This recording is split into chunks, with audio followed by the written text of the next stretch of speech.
My name is Anton Kusters and I've been photographing the Yakuza in Japan for 2 years.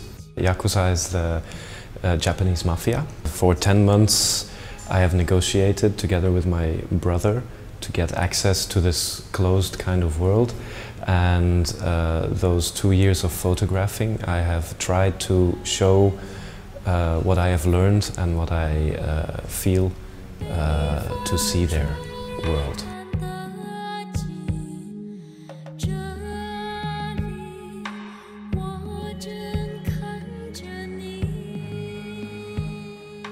The word Yakuza comes from the very old Japanese, where you have the 3 syllables, ya, ku and za, and it's actually 8, 9 and 3, and the original meaning is that 8, 9 and 3 together is 20, and it is the losing score in a Japanese card game.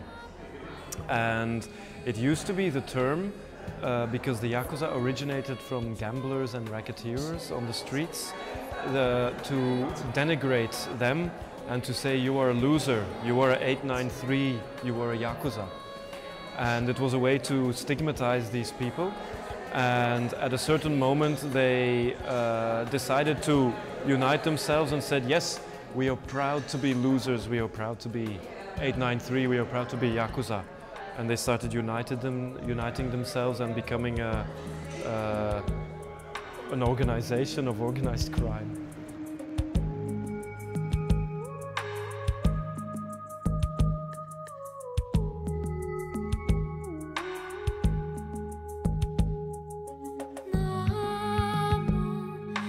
One of the moments during the 2 years of photographing was the funeral.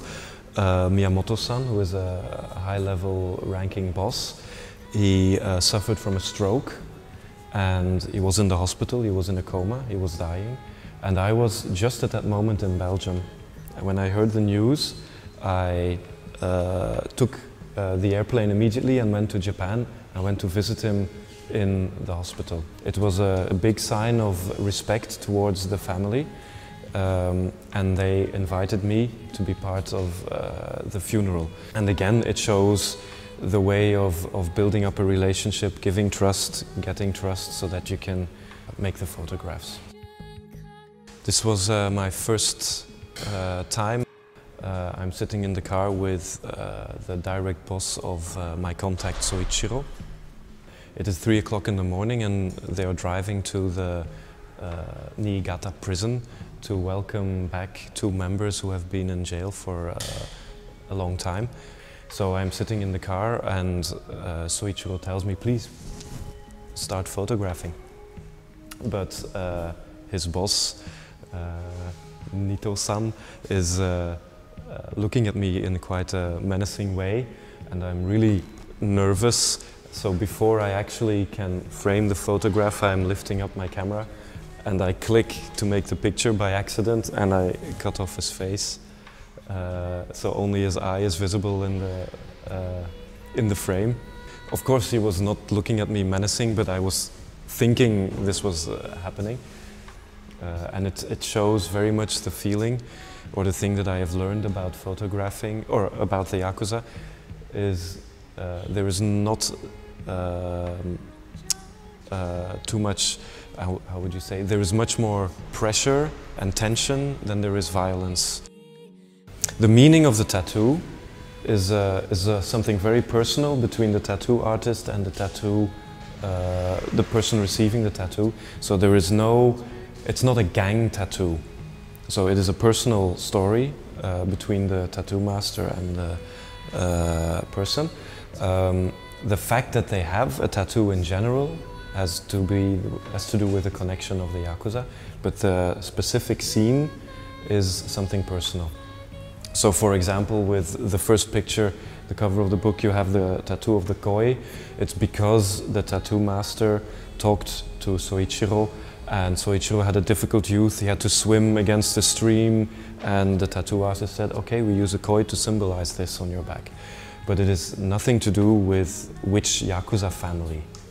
In conclusion, what I actually have learned is I came to the story thinking that it would be a story like in the movies, like in Kill Bill, where you have people running around with swords and killing each other, but the reality is very much more under the skin. It's very much more about tension and not about violence.